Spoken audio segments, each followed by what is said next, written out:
नमस्कार।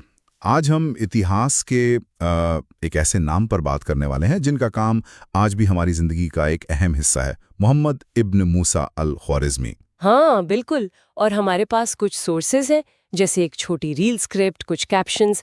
इनसे हम समझने की कोशिश करेंगे कि उनका असर इतना गहरा क्यों है। सही।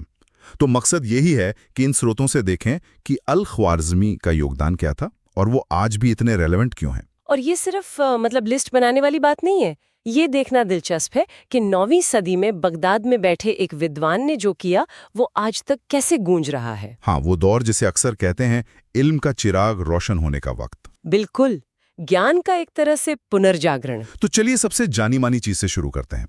ये जो हमारे पास जानकारी है उसके हिसाब से अल ख्वारिज़मी को अलजेब्रा यानी अलजेब्रा का जनक माना जाता है। हाँ, उनकी किताब थी किताब अल-जब्र वल मुकाबला, और इसी किताब के नाम से अल-जब्र शब्द आया। अच्छा। पर ये सिर्फ नाम नहीं थे।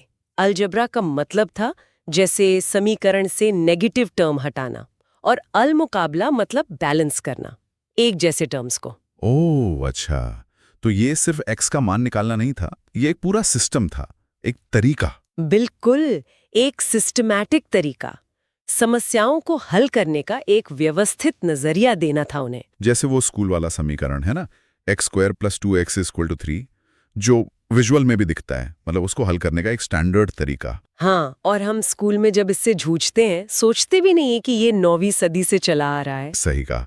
अच्छा, इसके अलावा और क्या है इन सोर्सेज में? एक और बहुत बड़ी चीज है डेसिमल सिस्टम, मतलब भारतीय अंक प्रणाली। हाँ हाँ, दशमलव प्रणाली। उन्होंने इसका आविष्कार तो नहीं किया, पर उनकी किताबों ने, खासकर जो अरबी अंक थे, जो असल में भारतीय अंक ही थे, हाँ। उनको यूरोप तक पहुंचाने में बहुत मदद की। सोचिए जरा, रोमन अंकों से हिसाब लगाने के मुकाबले ये कितना आसान हो गया होगा। बिल्कुल क्रांतिकारी था वो। गणना करना कितना सरल हो गया। और एक और शब्द है एल्गोरिदम, ये भी इन्हीं से जुड़ा है। हाँ, ये तो बहुत ही दिलचस्प है।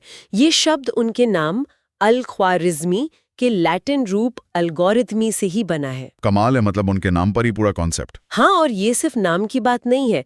एल्गोरिदम का मतलब ही है किसी काम को करने का स्टेप बाय स्टेप तरीका, एक तय प्रक्रिया। अच्छा, जैसे कोई रेसिपी फॉलो करना। हाँ, कुछ वैसा ही।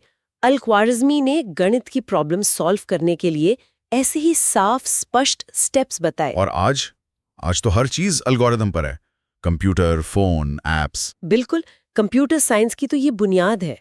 हर सॉफ्टवेयर इन्हीं एल्गोरिदम्स का एक जाल है। तो वो जो स्टेप बाय स्टेप सोचने का तरीका उन्होंने दिया, वो आज टेक्नोलॉजी की रीढ़ है। तो गणित के अलावा भी उनका काम था। सोर्सेज में खगोल विज्ञान, भूगोल का भी जिक्र है। हाँ, हल्के इशारे हैं। लगता है उनका काम सिर्फ गणित तक ही सीमित नहीं था। उन्होंने एस्ट्रोनॉमिकल टेबल्स को बेहतर बनाया, भूगोल में नक्शों पर भी काम किया। अच्छा। ये उस जमाने के माहौल को भी दिखाता है। बगदाद का हाउस ऑफ विजडम सोचिए। हाँ, सुना है उसके बारे में। ज्ञान का बड़ा केंद्र था। बिल्कुल, वहाँ गणित, खगोल, चिकित्सा, दर्शन सब पर एक साथ काम होता था। तो उनका अलग अलग फील्ड्स में काम करना उसी माहौल का नतीजा था शायद। तो अगर हम इन सारी बातों को समेटें, अलजेब्रा, एल्गोरिदम, डेसिमल सिस्टम, इन स्रोतों के आधार पर उनकी विरासत का सार क्या कहेंगे आप? मुझे लगता है जो सबसे बड़ी बात निकल कर आती है वो है ज्ञान को व्यवस्थित करना, सिस्टम बनाना। सिस्टम बनाना। मतलब उन्होंने सिर्फ प्रॉब्लम सॉल्व नहीं की, बल्कि सॉल्व करने के तरीके दिए।